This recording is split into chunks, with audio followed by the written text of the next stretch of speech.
زلمی خلیلزاد وایي چې په پاکستان کې د داعش پټنځایونه د سیمې او نړۍ امنیت ته ستر ګواښ دی. سلامونه ستړي مه شئ، وخت مو په خیر، پام وکړئ د یاران ټي وي یوټیوب چینل څخه د نن ورځې تازه او مهمو خبرونو ته.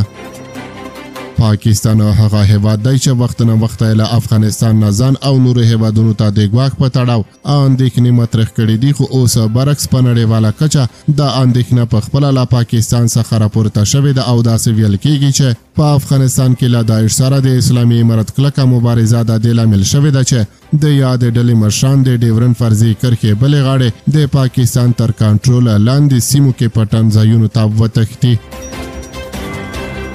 تازه د افغانستان سولې لپاره د امریکا پخواني ځانګړي استازي زلمي خلیلزاد ویلي دي په یادو سیمو کې د داعش خراسان ډلې د مشرانو خوندیتوب سیمه ییز او نړیوال ګواښ پېښولی شي او له امریکا یې غوښتي دي چې له یادې ډلې سره د جدي مبارزې په برخه کې پر پاکستان فشار راوړي.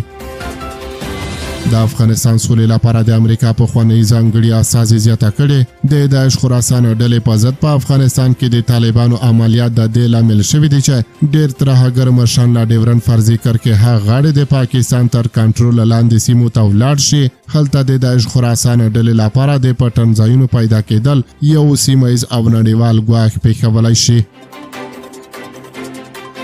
نوموړی زیاتوي چې واشنګټن ته پکار ده چې پر اسلام آباد فشار راوړي تر څو خپل هیواد کې د داعش خراسان ډلې په ضد پرېکنده ګامونه واخلي.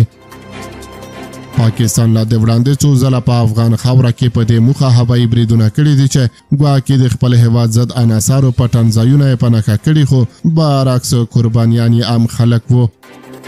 د ترهګریزو فعالیتونو د پراخېدو دا ګوته اوس د نړیوالو له لوري پاکستان ته نیول کېږي. د چارو یو شمېر شنونکي وایي پاکستان د خپلې دوامداره پالیسۍ له مخې په خپله خاوره کې د دې ډلې غړي روزي او په سیمه کې د خپلو موخو په ترلاسه کولو کې ترې کار اخلي او له نړیوالو غوښتنه کوي چې په دې هیواد کې هر اړخیز فشارونه زیات کړي. د سیاسي چارو شنونکی شهسوار سنگروال وایي پاکستان نه یوازې سیمه نه آرامه کړې بلکې د بلوچستانو د ځپلو لپاره یې هم دغه داعش ډله په بلوچستان کې روزلې ده او بالاخره د سیمې او نړۍ هیوادونه پرې ګواښي. دا یوه څرګنده خبره ده چې داعش په پاکستان کې موجود دی، هلته تمویلیږي، پیسې او وسلې ورکول کیږي او بیا یې افغانستان ته رالیږي. نړیوالو او په ځانګړې توګه د سیمې هیوادونو ته پکار ده چې دا خبره واضح کړي او پر پاکستان فشار راوړي چې له دې ډول تروریستي فعالیتونو لاس واخلي.